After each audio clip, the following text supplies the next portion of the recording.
नमस्कार विद्यार्थी पालक मित्र हो.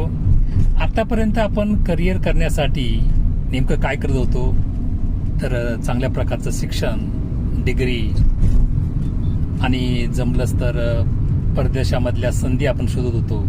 आणि असं काय झालं तर आपण म्हणत होतो की चांगलं करिअर घडतंय. पण मित्रांनो, आता ज्या घटना आपण पाहतोय त्या घटना पाहिल्यानंतर एक गोष्ट मात्र लक्षात येते की करिअरला अजून एका गोष्टीची जोड देणं गरजेचं आहे. ती म्हणजे तुम्हाला तुमच्या अनुरूप अचूक साथी मिळणं तेवढंच गरजेचं आहे. सियासारखी जर जीवनसाथी तुम्हाला मिळत असेल तर समजून जा, तुमचं जीवन, करिअर तुमचं किती तुम्ही भारीतली डिग्री घेतलेली असेल, काही घेतलेलं असेल तर त्याची व्हॅल्यू 0 होते. आणि अर्थात तुम्ही आता जे पाहताय, ऐकताय, छपरीपणाचा कळस काय असतो, किंबहुना छपरीपणाला आपण असं म्हणू शकतो की त्या लोकांचा सुद्धा अपमान आहे.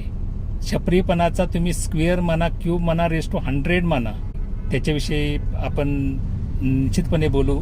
मला एवढंच आता तुमच्याशी बोलायचं होतं की मित्रांनो, करिअरमध्ये अजून एका गोष्टीची जोड द्यावी लागेल की अचूक तुम्हाला जीवनसाथी मिळणं तेवढंच गरजेचं आहे. आणि तो जीवनसाथी तुम्ही काय आहात याच्यावरती पण तेवढंच अवलंबून आहे. तुम्ही छपरी असाल तर शक्यता जास्त आहे त्या पद्धतीचे तुम्हाला जीवनसाथी किंवा तुम्हाला मित्रमैत्रिणी मिळतील. तुम्ही आयुष्यामध्ये काहीतरी करणारा असाल तर शक्यता जास्त आहे की त्या प्रकारचे तुम्हाला मित्रमैत्रिणी मिळतील.